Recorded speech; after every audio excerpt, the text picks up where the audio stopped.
Short term सगळ्या ग्रुपवरती short term किंवा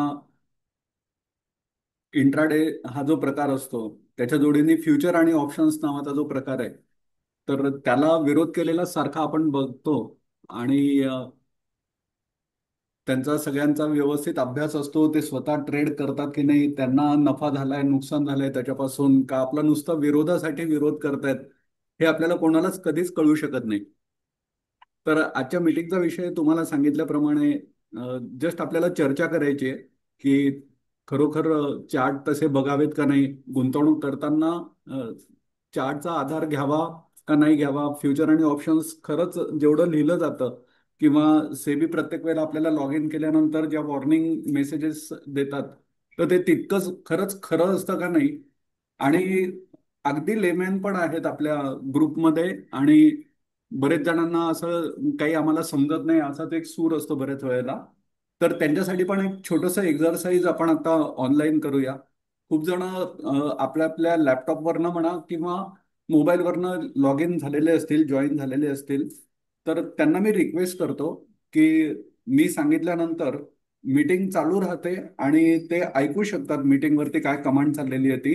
earphone लावला असेल तर फारच चांगलं. होमचं बटन दाबलं, कुठल्याही मोबाईलला खालच्या बाजूला होमचा स्क्वेअर असतो, तो दाबल्यानंतर तुम्हाला गुगलवरती जाणं अगदी सोपं असतं. आणि कोणाला सगळे ऍडव्हान्स चार्ट जमतातच असं नाहीये. आणि त्याच्यामधलं रीडिंग प्रत्येकाला अगदी असं शार्प, आणि प्रत्येक कॅन्डल आणि सगळे जे काही ईएमए वगैरे लावलेले असतात तर त्याचं प्रत्येकाला सगळं अर्थ काढता येतातच असं खात्रीने आपल्याला सांगता येत नाही. तर म्हणून छोटेसा एक्झरसाइज आपण असं करूया की अगदी सिंपल, सगळ्यांना अगदी जमू शकेल सहज असं गुगल आपल्याला वापरता येतं सगळ्यांना. गुगलवर जाऊन आपण अनेक गोष्टी सर्च करतो. आज चार्ट कसा बघायचा हे थोडंसं आपण सर्च करूया. त्याच्या अगोदर मी सगळ्या ग्रुप्सवरती, वेगवेगळ्या ग्रुपमधले लोक आज आपल्या मीटिंगला आहेत. तर सगळ्या ग्रुपवरती मी एक पोस्ट फॉरवर्ड केलेली होती या आठवड्यामध्ये की ट्रेंड मला चांगला वाटतोय. आणि ते वाटण्याचं कारण इथे तुमच्या समोर चार्ट लावलेला आहे. हा मी आता ट्रेंडचा केला. या चार्टमध्ये काय आहे हे सुद्धा तुम्हाला दाखवतो. या प्रत्येक ब्रोकरकडे याची फॅसिलिटी असते. म्हणजे मी काही एक्सेप्शनल तुम्हाला काही वेगळं दाखवतोय असं अजिबात समजू नका. प्रत्येक ब्रोकरकडे आजकाल ऍप्स असतात, वेबसाईट्स असतात. त्या वेबसाईटवर तुम्ही गेलात की अ, जे एक्सपर्ट आहेत आपल्याकडे त्यांना थोडीशी रिपिटेशन होईल किंवा थोडं बोरिंग होईल, पण जे अगदी थोडेसे नवखे आहेत किंवा ज्यांना हे चार्ट म्हणजे काय खरंच कळत नाही, तर त्यांच्यासाठी सांगतो की इथे एफएक्स वरती जा. जनरली सगळीकडे ही एफएक्स हीच फंक्शन असते. त्या एफएक्स वरती गेल्यानंतर तिथे तुम्हाला दिसत असेल समोर इंडिकेटर्स अँड स्ट्रॅटेजीज असं समोर लिहून आलेलं आहे. त्याच्यावरती क्लिक करा.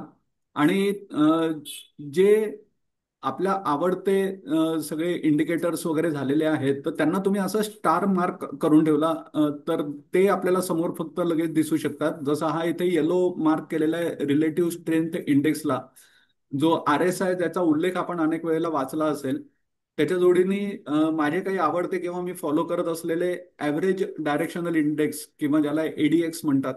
नंतर सेंट्रल पिव्होट रेंज, ज्याचे स्क्रीनशॉट मी अनेक वेळेला पोस्ट करतो. ईएमए क्रॉस,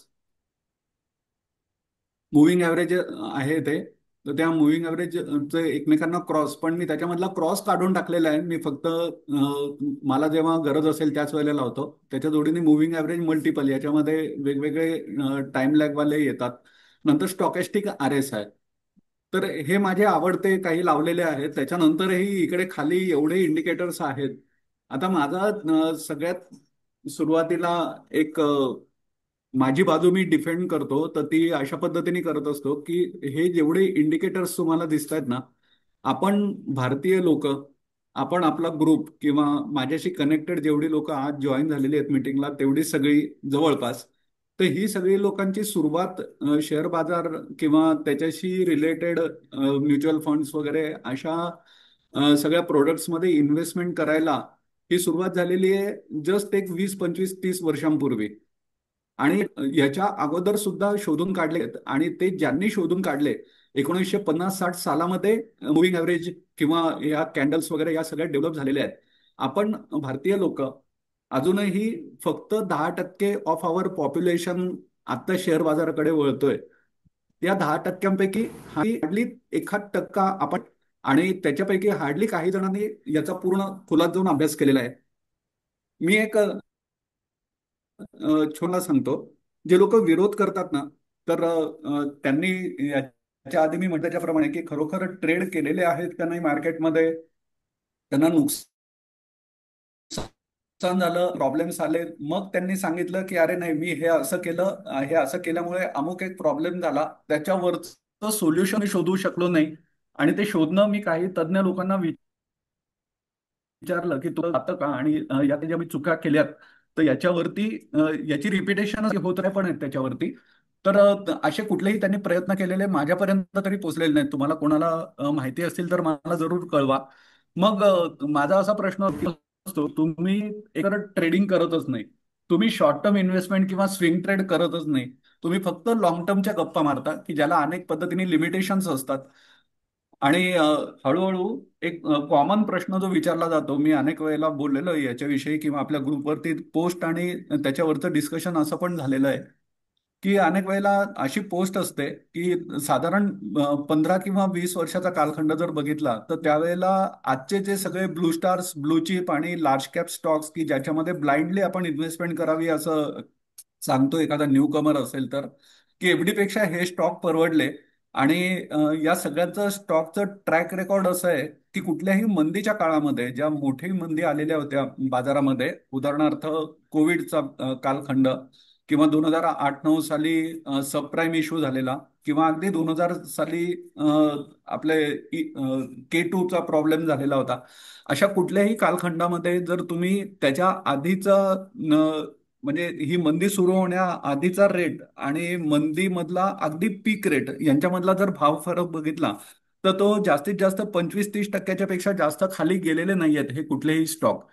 मग एवढी तुम्हाला खात्री असताना, आणि ते पुन्हा रिकवर पण झालेत, आणि ते रिकवर झाल्यानंतर काही मल्टिपल्स मध्ये त्यांनी तुम्हाला रिटर्न्स मिळवून दिलेले आहेत.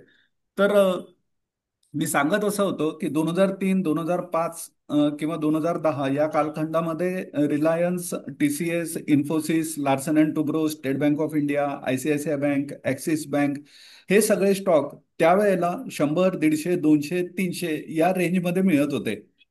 त्यानंतर आता आपण बघतोय की त्यांचे बोनस, त्यांचे राईट्स, त्यांनी दिलेला डिव्हिडंड, या सगळ्याचं जर कॅल्क्युलेशन केलं तर ह्या कॅल्क्युलेशन मधनं मिळणारा परतावा आपल्याला कैक पटींनी वाढलेला दिसतो.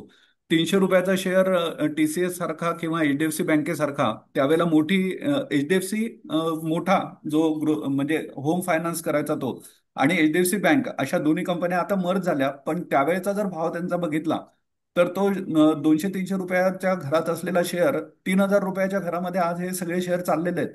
आता याच्या पुढे मला बरेच जण विचारतात किंवा मी या प्रश्नांना रादर उत्तर नाही देऊ शकत, जे साधारण 25, 30, 35च्या आजूबाजूचा तरुण वर्ग इन्व्हेस्ट करायला येतो आणि अशा प्रकारचे प्रश्न विचारतो, त्यांना आपण लेमॅन आहे तर त्याची मानसिकता पहिले ओळखून घ्यावी आणि मग आपण त्याला काहीतरी सजेस्ट करावं. कुठले तरी प्रोडक्ट किंवा कुठले तरी स्टॉक सजेस्ट करावे की याचा अभ्यास करा असा. तर मी ज्या वेळेला त्याला असे TCS, L&T वगैरे सांगितले आणि मागची जर त्याला उदाहरणं दिली तर हे रिपिटेशन होईल कदाचित. पण त्यांना म्हणजे त्यांना पडलेला प्रश्न हाच असतो की ठीक आहे, तुम्ही 200 रुपयाचे किंवा 300 रुपयाचे आज 3,000 झालेल्याची उदाहरणं देता. आज 20 वर्ष या कालखंडाला होऊन गेली. आज आपण आता 2025 मध्ये आहोत. 2045 साली यांचे भाव एवढ्याच पटींनी वाढलेले असतील का? म्हणजे लक्षात घ्या, 10 टाइम्स ते व्हायला पाहिजे. म्हणजे आज 3,000 चाललेला शेअर TCSचा उद्या म्हणजे 20 वर्षांनी अजून 30,000 रुपयापर्यंत जायला पाहिजे. मला माहित नाही आता जे मीटिंगला प्रेझेंट आहेत लोक, तर त्यांच्यापैकी किती जणांना हे पटू शकेल की तो खरोखर 30,000 किंवा त्याच्यापेक्षा पण जास्त परफॉर्मन्स देऊ शकेल. असंच स्टेट बँकेचं सुद्धा मी सांगेन की 100-150 रुपयाच्या घरात असलेला शेअर आज 900 रुपयाच्या घरामध्ये आहे. बरेच वेळेला त्यांनी डिव्हिडंड वगैरे दिलेला आहे. तर 100 रुपये ते 900 रुपये ही वाढ पण जवळपास 9 टाइम्स किंवा 10 टाइम्स आहे. 900 रुपयाचा हा शेअर पुढच्या 20 वर्षांमध्ये किती पटींनी वाढलेला असेल? याची कोणत्याही प्रकारची लॉजिकल उत्तरं मी त्यांना देऊ शकत नाही, त्याची कारणं देऊ शकत नाहीत. मग त्याच्या पुढचा भाग येतो की मग या लोकांना इन्व्हेस्टमेंट करण्यासाठी आपण काहीतरी तर स्ट्रॅटेजी सांगायला पाहिजे आणि त्यांना कन्झर्वेटिव्ह राहा असं पण एक सल्ला सुरुवातीला तरी दिला पाहिजे. नंतर जर प्रत्येक जण आपापलं कॅपिटल, आपली मनोवृत्ती, धाडस किंवा चुका करण्याची पण त्यांची वृत्ती असते कधी कधी, की चालेल ठीक आहे चला आपण आजमावून तर पाहूया की खरोखर काय होतं त्याच्यामध्ये. तर अशा पद्धतीने जे एक आपल्याला बायफर्गेशन नंतर करता येतं, पण सुरुवातीला आल्यानंतर तरी त्यांना हेच स्टॉक सुचवावे असं मला वाटतं. तर आता त्याच्यापैकी आपण पहिले टीसीएस पाहूया. आता हा टीसीएसचा ग्राफ साधा आहे. हा 5 मिनिटाच्या कॅन्डलवरती मी लावलेला आहे. इथे मी जे इंडिकेटर लावलेले आहेत हे ईएमए आहेत, मुव्हिंग ॲव्हरेजेस आहेत. हे मुव्हिंग ॲव्हरेजेस 21 दिवसांचे, ज्यांना कलर दिलेला आहे हा पिवळ्या रंगाचा, 50 दिवसांचे ज्यांना कलर दिलेला आहे हा हिरव्या रंगाचा, नंतर 100 दिवसाचा जी ही गुलाबी लाईन आहे ती थोडीशी ठळक केलेली आहे मी, आणि 200 दिवसाचा जी ही जांभळी लाईन आहे. तर तुम्ही बघा इंट्राडे मध्ये सुद्धा हे ईएमए किंवा हे मुव्हिंग ॲव्हरेज किती छान काम करतात. आता हा एक दिवस आहे. हा दिवस आहे 3 तारखेचा. 3 तारखेला सकाळी इथे मार्केट सुरू झालं. माझा कर्सर जिथे मी नेलेला आहे इथे मार्केट सुरू झालं. हा टीसीएसचा शेअर आहे. तो साधारण इथपर्यंत खाली आलेला होता. या गुलाबी रेषेला मी थोडंसं याला वाईड करतो, स्ट्रेच करतो याला, म्हणजे तुम्हाला सगळ्यांना दिसू शकेल.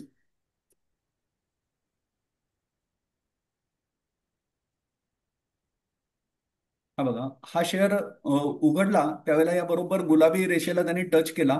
या गुलाबी रेषेचं महत्व मी तुम्हाला दाखवतो.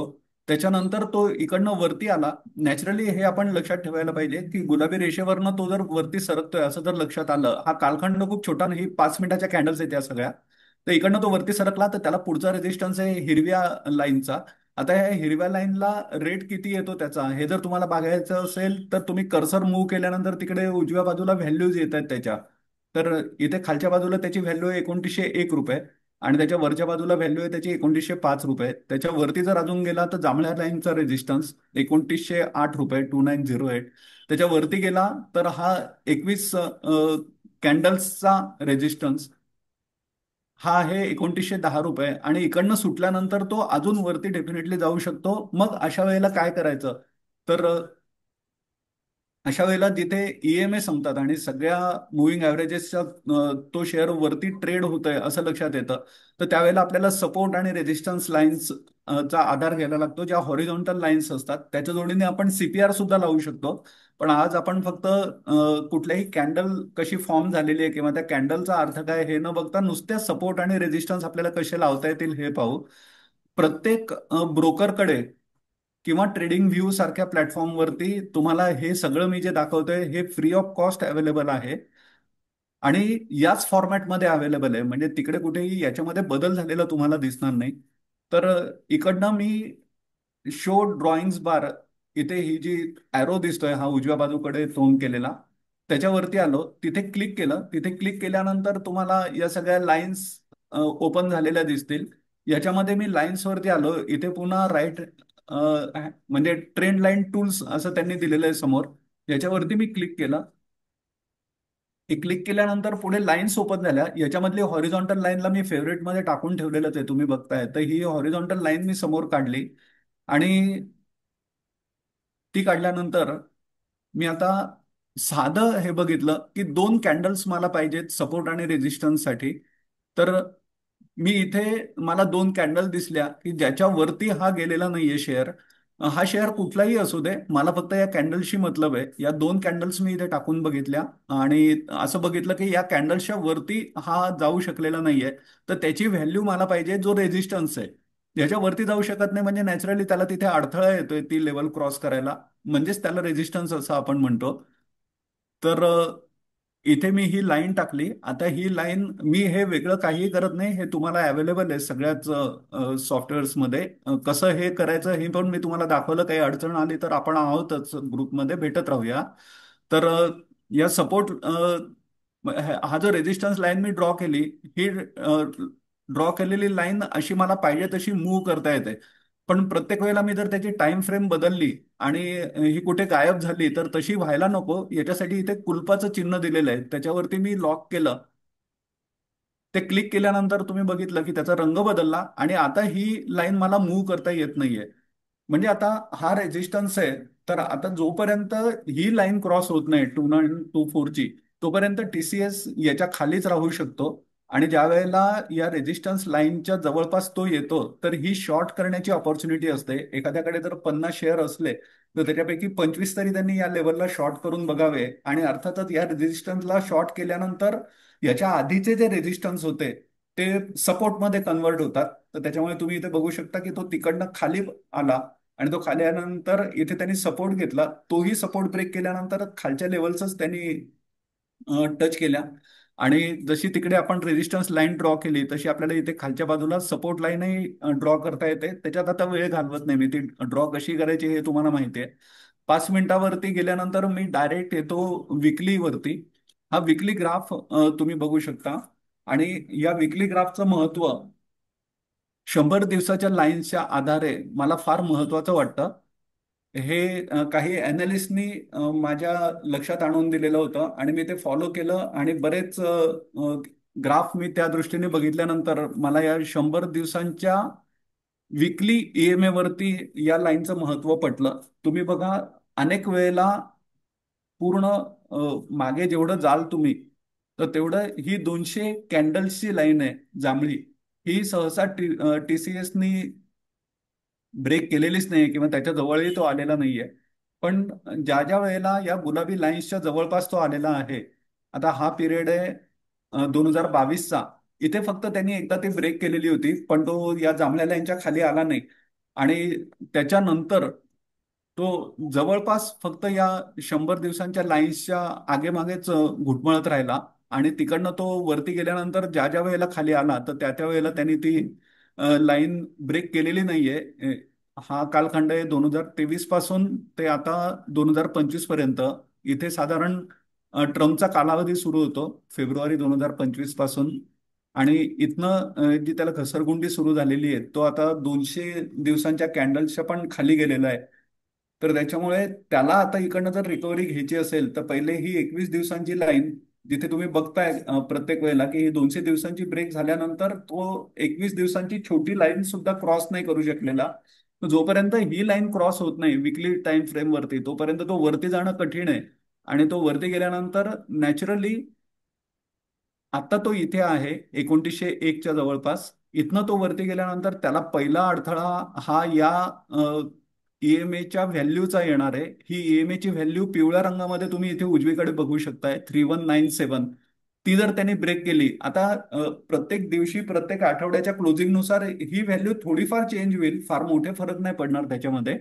पण इकडनं जर त्याचा आपण बॅक टेस्ट केलं या ग्राफला, तर आपली आधीची जी आपण लाईन ड्रॉ केलेली आहे त्या लाईनच्या जवळपास त्याचा सपोर्ट दिसतोय आपल्याला. म्हणजे या व्हॅल्यूच्या जवळपास विकलीवरती सुद्धा त्यांनी सपोर्ट घेतलाय असं लक्षात येतं. म्हणून मी असं डेफिनेटली ठामपणे सांगू शकतो, हे बघा इथे त्याचा रेजिस्टन्स होता. हा कालखंड आहे 2020चा, म्हणजे जवळपास कोविडच्या जवळपास हा 2900ची लाईन क्रॉस करू शकत नव्हता, जी आपण याच्या अगोदर ड्रॉ केलेली आहे 5 मिनिटाच्या ग्राफवरती. आणि आता विकली टाइम फ्रेमवर आपण ही चेक करतोय, तरी सुद्धा इथे आपल्या लक्षात येत आहे की 2901 ही एवढी स्ट्रॉंग लेवल आहे. तर ही लेवल, सॉरी, 2924ची लेवल आहे इथे ब्लू लाईन मधली ती व्हॅल्यू आहे. तर ही 2924च्या जवळपास त्यांनी प्रत्येक वेळेला सपोर्ट घेतलाय. इथे आता त्यांनी ब्रेक करण्याचा प्रयत्न केलेला आहे. पण जर ती ब्रेक झाली नाही आणि इकडनं तो सपोर्ट घेऊन जर वरती आला, तर नक्की आपण असं म्हणू शकतो की टीसीएस इथनं वरती जाऊ शकतो. आणि तो कुठपर्यंत जाईल, तर या ईएमएचं त्याचं पहिलं टार्गेट असेल 3189. हा एक ग्राफ मी तुम्हाला दाखवला. याच्या जोडीने आपण ट्रेंड पण बघू. मी एक स्ट्रॅटेजी पोस्ट केलेली होती ट्रेंडमध्ये. हा ट्रेंडचा ग्राफ तर तुम्ही विकलीवरती बघितला, डेली आता दाखवायची मला गरज नाही वाटत त्याची, तुम्ही बघू शकता. तर ही 21 दिवसाची लाईनच त्यांनी किती वेळेला त्याचा आदर केलेला आहे बघा, ती त्यांनी ब्रेक केलेली नाहीये. ब्रेक केल्यानंतर तो आला 50 कॅन्डल्सच्या लाईनवरती, ती पण त्यांनी ब्रेक केली. पण ती ब्रेक केल्यानंतर 100 दिवसाच्या लाईन्सला त्यांनी याच्या अगोदर जेवढं मागे जाऊ आपण विकली लेवलवरती, तर तेवढं तुम्ही बघू शकताय की या दोन्ही लाईन्सचा त्यांनी रिस्पेक्ट केलेला आहे. म्हणजे 200 कॅन्डल्स आणि 100 कॅन्डल्स विकली ग्राफवरती या त्यांनी ब्रेक केलेल्या नाही आहेत.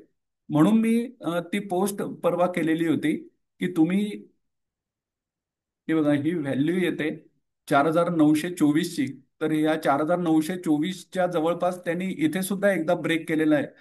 इथे त्यांनी सपोर्ट घेतलेत, इथे त्यांनी सपोर्ट घेतलेत. ही लाईन त्यांनी ब्रेक केलेली नाहीये. इथे त्यांनी ब्रेक जरी केलेली असली तरी सुद्धा एक ग्रीन कॅन्डल फॉर्म झालेली आहे. कदाचित तो ही लेवल क्रॉस करू शकेल. आणि अर्थातच याच्या आधी टीसीएसच्या ग्राफमध्ये दाखवलं त्याच्याप्रमाणे ही लेवल जर क्रॉस झाली तर नक्की तो 5200 पर्यंत जाऊ शकतो. ही 5279 ची लेवल आहे. त्याला एखाद दोन आठवडे लागतील, तोपर्यंत तो इथपर्यंत जाऊन पोहोचेल. आणि त्याच्या पुढची हिरवी लाईन ही 5400 ची आहे. तर हे सपोर्ट आणि रेजिस्टन्स हे आपल्यालाच मांडता येऊ शकतात एवढ्या सिंपल लँग्वेजमध्ये. आता मी तुम्हाला आधी सांगितलं त्याच्याप्रमाणे एक एक्झरसाइज सांगतो. आणि त्याच्या अगोदर एक छोटासा डायलॉग ज्याला म्हणतो आपण की याने डायलॉग मारला असं. तर तसा मी एक डायलॉग मारतो तुमच्या कॉमेंटसाठी. तुमच्यापैकी बऱ्याच जणांनी दासबोध वाचलेला असेल. वाचलेला आहे ना? तर ज्यांनी दासबोध वाचलेला आहे त्याच्यामधल्या पहिल्या ओवीचं मी बरेच वेळेला उदाहरण देत असतो. माझ्या कुटुंबामध्ये माझ्या मित्रांच्या गप्पांमध्ये उदाहरण देताना वगैरे. तर त्या दासबोधाची पहिली लाईन असं सांगते की अ, रामदासांनी ज्या वेळेला दासबोध लिहिला तर त्यावेळेला त्यांनी असं लिहिलेलं आहे पहिल्या पानावरती पहिल्या पॅरेग्राफमध्ये की मी हा जो ग्रंथ लिहिलेला आहे या या ग्रंथ लिहिताना अनेक शास्त्रांचा त्यावेळेला उपलब्ध म्हणजे 1500व्या शतकामध्ये त्यांनी दासबोध लिहिला. तर त्यावेळेला जेवढं उपलब्ध साहित्य होतं, जेवढी त्यांची भ्रमंती होती, जेवढे त्यांना आलेले अनुभव होते, त्याच्या आधारे त्यांनी तो दासबोध लिहिलेला आहे. तर कोणाला जर तो दासबोध खोटा ठरवायचा असेल किंवा त्याच्यामध्ये जे काही त्यांनी काही काही समास वगैरे लिहिलेले आहेत तर त्याच्यापैकी एखाद्या समासाला किंवा काही ओळींना जर कोणाचं ऑब्जेक्शन असेल तर त्यांनी पहिले त्या धर्मशास्त्रांचा अभ्यास करावा. असे अनुभव त्यांनी घ्यावेत आणि मग नंतर त्यांनी माझ्याशी चर्चा करायला यावी की हे तुम्ही सांगितलं हे खोटं आहे. मग मी त्याला सांगेन की हे मला वाटलं याच्याप्रमाणे मी इंटरप्रिट केलं आणि ते त्या दासबोधामध्ये उतरवलं. तर माझं म्हणणं असं असतं, माझं बोलणं डिफेंड करताना की या 100 दिवसांच्या लाईनचा आधार किंवा या 21 दिवसांचा लाईनचा आधार हा जर एवढा प्रूव्हन आहे, हे या लाईन्स किंवा या कॅन्डल्स ज्यांनी शोधून काढल्या या थेरीवरती ज्यांनी अभ्यास केला त्या तर त्यांनी 1950 सालाच्या आजूबाजूला 10-20 वर्ष इकडे तिकडे. तर त्यांनी ते शोधून काढताना त्यांच्याकडे आता इतकी अद्ययावत साधनं पण नव्हती. तर त्यांनी मॅन्युअली हे सगळं कॅल्क्युलेशन करून या लाईन्स ड्रॉ करायला सुरुवात केली. त्याचे ते आधी पॉइंट्स मांडायचे आणि त्या पॉइंट्स प्रमाणे एक एक लाईन जशी आपण ठिपक्यांची रांगोळी जोडतो तर त्याप्रमाणे ते जोडत गेलेले आहेत पुढे. एवढा त्यांनी अभ्यास करून काहीतरी शास्त्रशुद्ध एवढे त्यांनी इंडिकेटर्स बनवलेले आहेत, एवढ्या स्ट्रॅटेजीज त्यांनी बनवलेल्या आहेत ज्या तुमच्या आता समोर दिसत आहेत. आणि त्यांनी प्रत्येकाने काही ना काहीतरी त्याच्यामध्ये स्वतःचं इनपुट दिलेलं आहे. तर जर ही लोक सांगतात की हे चार्ट झूट आहे आणि तुम्ही त्यांचा आधार घ्यायला नको आणि त्याच्या आहारी जाऊ नका वगैरे, तर आहारी जाऊ नका हे मान्य आहे. पण आपण चार्ट झूट आहे आणि त्यांचा आपल्या डिसिजन मेकिंग मध्ये काहीच उपयोग होणार नाही किंवा फंडामेंटल्सच फक्त सक्सेसफुल ठरतात आणि चार्ट प्रत्येक वेळेला फेल होऊ शकतात वगैरे, हे एवढं तुम्ही ठामपणे सांगताना त्या दासबोधाच्या पहिल्या पॅरेग्राफचा मग मी आधार घेतो की तुम्हाला जर असं यांना सगळ्यांना खोटं ठरवायचं असेल ना तर तुम्ही पहिले तो अभ्यास करा. या लोकांचा चार्टच्या बाबतीमध्ये अभ्यास असतो की नाही मला माहिती नाही. तर तो त्यांनी पहिले अभ्यास करावा. त्या अभ्यासाप्रमाणे त्यांनी स्वतःची मतं बनवावीत. मग त्याच्यानंतर त्यांनी क्रॉस करावं की बघा मी या थेअरीला क्रॉस करायला मी जातोय आणि म्हणून तुम्हाला मी सांगत होतो की याच्या आहारी जाऊ नका आणि हे फॉलो करणं एकदम चुकीचं आहे वगैरे. आता मी तुम्हाला एक एक्झरसाइज सांगतो. तुम्ही गुगलवरती जा, मोबाईल उघडा. गुगलवरती गेल्यानंतर मी तुम्हाला एक कंपनी सांगतो जी मी इथे टाईप करतोय. उग्रो कॅपिटल असं नाव आहे या कंपनीचं. या उग्रो कॅपिटलचा सर्चमध्ये जा गुगलमध्ये. प्रत्येकाने करून बघा. आपण एक थोडे 5 मिनिटं घालवू याच्यावरती. उग्रो कॅपिटल शेअर प्राइस असं नुसतं टाईप केल्यानंतर तिथे यायला पाहिजे उग्रो कॅपिटल शेअर प्राइस. ते टाईप केल्यानंतर तुम्हाला त्या शेअरचा ग्राफ समोर दिसायला सुरुवात होते. तर हा एक दिवसाचा ग्राफ बघितल्यानंतर तुम्हाला काय वाटतं, तुमच्या पहिले डोक्यामध्ये काय आलं? याची सुरुवात होती या ग्राफची साधारण 183 185च्या जवळपास, 183 184च्या जवळपास. आणि तिकडनं अगदी साधारण 2 वाजून 50 मिनिटांच्या जवळपास तो शेअर भरपूर वाढलेला तुम्हाला दिसतोय. मी 5 मिनिटाचा उग्रो कॅपिटल इथे लावला. हाच तुम्हाला मोबाईलवरती दिसत असेल. मी सध्या हे सगळे EMA हाईड करतो. दिसतोय तुम्हाला? आता याच्यावरनं तुम्हाला काय वाटतं की हा शेअर इथे घ्यायला पाहिजे होता? इथनं सुरुवात झाली या दिवसाची, 3 तारखेची. म्हणजे तो इथे कुठेतरी जर आपण घेतला असता या लेवलला, 182 183 या लेवलला कुठेतरी, तर तो दिवसभरामध्ये तुम्हाला 189 पर्यंत वगैरे घेऊन जाऊ शकला असता. म्हणजे 6 रुपये त्यांनी एका दिवसामध्ये दिले असते. आता या ग्राफला तुम्ही तिथे पण चेंज करू शकता. तुम्ही जर मोबाईलवरती बघत असाल तर एक दिवसाचा आहे, तर त्याला 5 दिवसाचा करून बघा.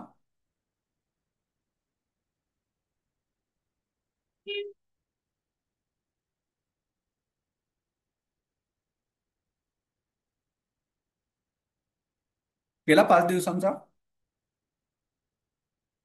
आता 5 दिवसांचा केल्यानंतर तो साधारण असा दिसत असेल तुमच्या इथे.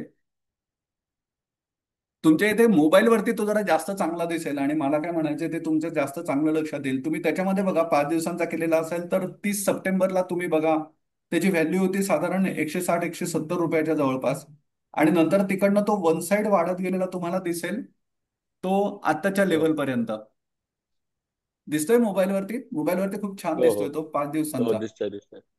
हा, तर त्याची व्हॅल्यू वाढत गेलेली आहे 187 पर्यंत.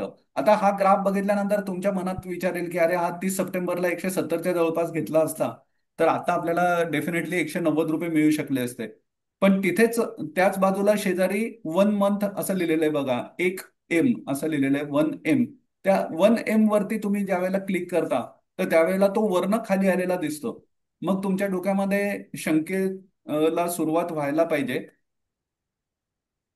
आता याला मी मंथली केला, तर मंथली केल्यानंतर तुम्हाला इथे समोर दिसतंय की 180च्या जवळपास तो होता. मोबाईलवर जरा जास्त चांगला दिसतंय म्हणून मोबाईल बघा प्रत्येकाने. 1 मंथ वरती तो जरा जास्त चांगला दिसत होता 180च्या जवळपास. पण तो तिकडनं खाली गेला. तो डायरेक्ट 161 पर्यंत जवळपास खाली आलेला होता, 161 162च्या जवळपास. बरोबर आहे. हम्म. आणि तिकडनं तो वाढलाय आणि 187 पर्यंत गेला. आता त्याच्या पुढचं तुम्ही 6 मंथली जर केला, तर हा शेअर तुम्ही खरेदी करायचा आणि लॉंग टर्म मध्ये ठेवायचा, हा डिसिजन घेणं 6 मंथली ग्राफ बघितल्यानंतर तुमच्याकडनं शक्य आहे का, हे तुम्ही मला सांगा. ग्राफ बघून हा शेअर घ्यायचा आणि लॉंग टर्म मध्ये ठेवायचा. हा मोबाईलवरचा ग्राफ बघून तुम्हाला वाटतं असं होऊ शकेल? नाही.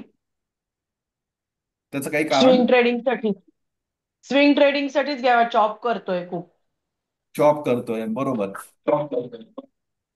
तर हे मी बरोबर. स्क्रीनशॉट काढले याचे. मी स्क्रीनशॉट आपल्या काढले. सगळ्या ग्रुपमध्ये टाकतो.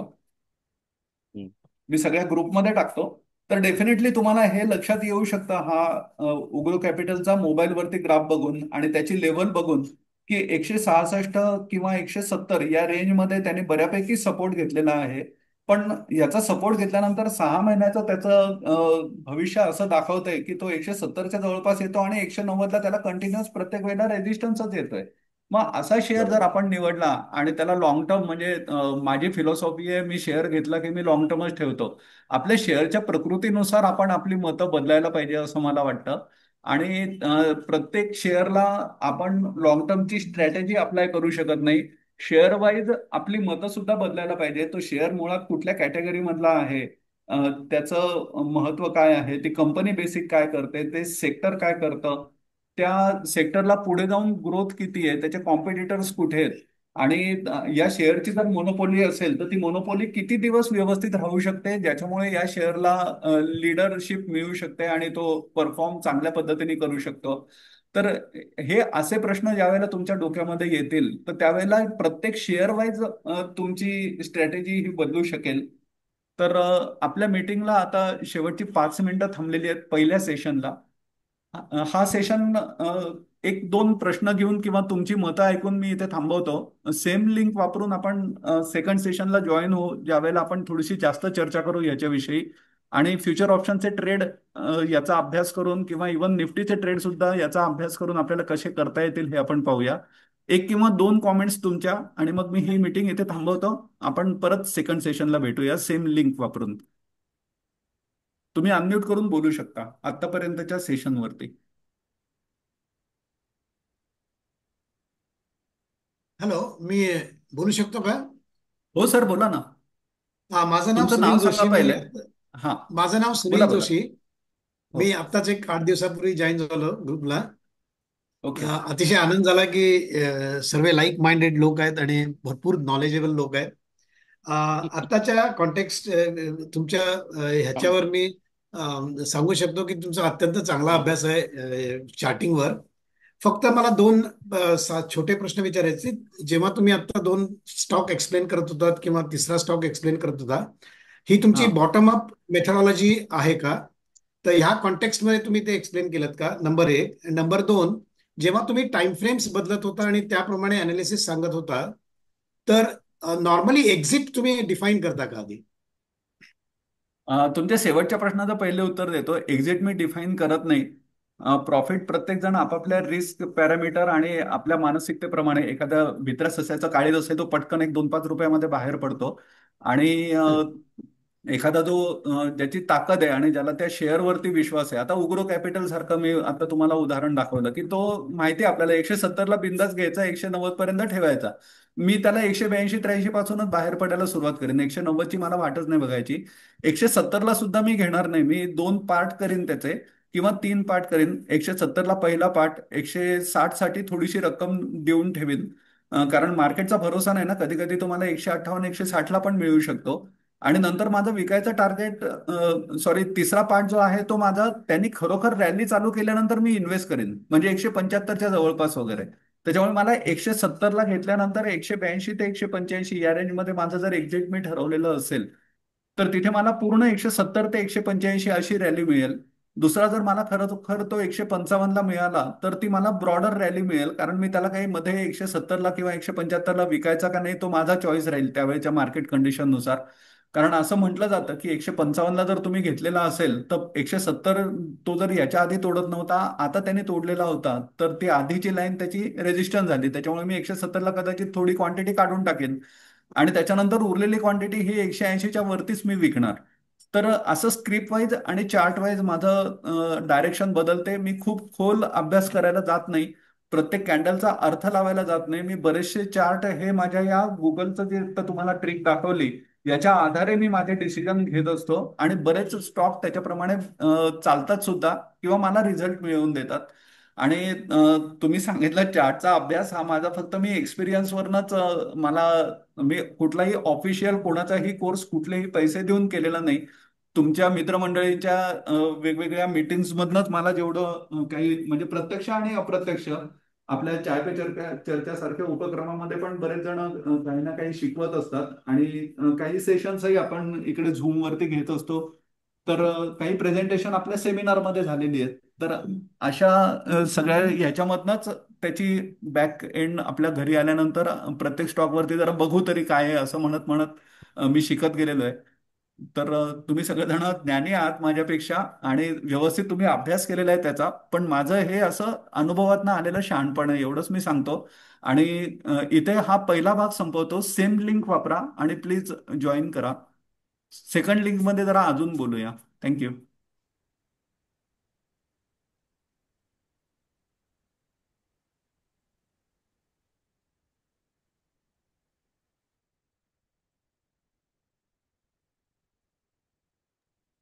सेकंड किती वेळाने जॉईन करायचे?